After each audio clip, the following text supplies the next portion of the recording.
दोस्तों, एक खूबसूरत सी बात है जो याद आती है कि अपने मिजाज को यूं छोटा ना कीजिए, कि अपने मिजाज को यूं छोटा ना कीजिए। करे जब कोई बात छोटी, करे जब कोई बात छोटी तो कोई ना अपना दिल बड़ा कर लीजिए। नमस्कार दोस्तों, अदिति अग्रवाल थिंकिस्तान से एक नई कहानी के साथ। दोस्तों, बहुत अद्भुत कहानी है, जरा ध्यान से सुनिएगा। एक बार की बात है, एक साधु राजमहल जाता है। राजमहल में पहुंचते ही द्वारपाल उनसे सवाल पूछता है कि आप कौन हैं? कृपया कर आपका परिचय दीजिए। तब साधु बोलता है कि रिश्ते में मैं राजा का भाई लगता हूँ, कृपया कर उनसे मिलने की मुझे आज्ञा दे दीजिए। जैसे ही बात द्वारपाल को पता चलती है, द्वारपाल सोचता है कि जरूर राजा के कोई दूर का संबंधी होगा, इसने संन्यास ले लिया होगा और इसे साधु बन चुका है। वो जाता है और राजा के पास संदेश पहुंचाता है। तब राजा तुरंत ही उनको अंदर आने की आज्ञा दे देते हैं। जैसे ही साधु अंदर जाता है तब वो राजा से पूछता है कि अनुज बताओ तुम कैसे हो। तब राजा मुस्कुराता है और बोलता है कि मैं तो अच्छा हूँ, आप बताइए आप कैसे हैं। तब साधु बोलता है कि जो मेरा महल है वो टूटकर बिखरने की हालत में आ गया है, जर्जरा सा हो गया है, खराब हो गया है। जो मेरे 32 नौकर हैं वो मुझे छोड़कर चले गए हैं और जो मेरी 5 रानियां हैं वो वृद्ध हो चुकी है, मतलब अब वो किसी भी काम की नहीं बची है। तो कुल मिलाकर देखा जाए तो मैं बहुत अकेला हो गया हूँ, असहाय हो चुका हूँ, कृपया कर मेरी मदद कर दीजिए। तब राजा उनके पास 10 सोने की अशरफियाँ लाते हैं और उनको भेंट स्वरूप दे देते हैं। जैसे ही 10 सोने की अशरफियाँ मिलती है, साधु बोलता है कि महाराज बहुत कम है, कृपया करके थोड़ा और दान दीजिए। तब राजा बोलते हैं कि इस बार राज्य में सूखा पड़ गया था तो ज्यादा कमाई नहीं हो पाई, कृपया कर इस बार इतने से ही काम चला लीजिए। तब साधु मुस्कुराता है और बोलता है ऐसी बात है तो एक काम कीजिए, मेरे साथ चलिए। 7 समुंदर पार एक सोने की खदान है, अपन जाकर सोना लेकर आ जाते हैं।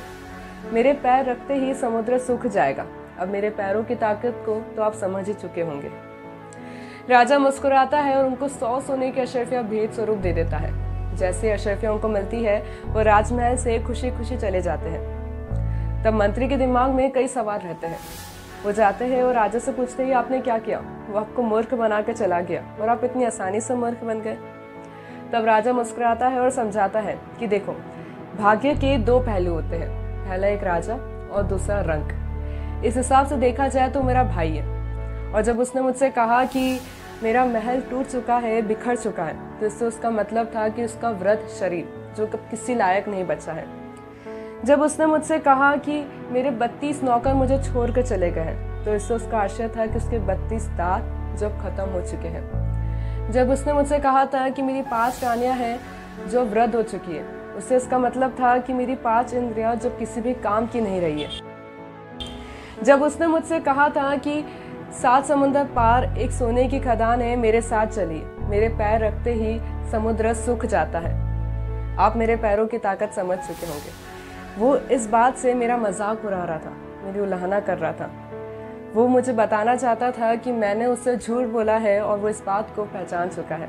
मैंने उससे झूठ कहा था कि इस बार राज्य में सूखा पड़ गया है। मैं उसकी समझदारी से इतना ज़्यादा खुश हुआ हूँ और इसलिए उसको 100 सोने की अशरफियाँ देने को तैयार हो चुका था।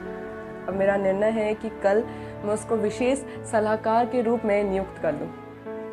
कितनी अद्भुत कहानी है ना दोस्तों, कितनी अच्छी बात बता रही है। अक्सर हम भी ऐसा ही करते हैं, दूसरों के पहनाव के कारण, दूसरों ने जो पहना है उनके कपड़ों के कारण हम उनको जज कर जाते हैं। हम किसी की काबिलियत का पता उसके हालात को देखकर लगा लेते हैं, जो कि बहुत गलत है। तो उसे याद रखिए, समझदार इंसान का दिमाग चलता है और नासमझ की ज़बान। तो आप देखिए आप क्या है। और दोस्तों, एक बात याद रखिए कि समझदार इंसान वो नहीं जो ईंट का जवाब पत्थर से दे। समझदार इंसान वो नहीं जो ईंट का जवाब पत्थर से दे, पर समझदार इंसान वो जो फेंकी हुई हर ईंट से अपना आशियाना बना ले। Thinkistan, let's change the world together, let's inspire.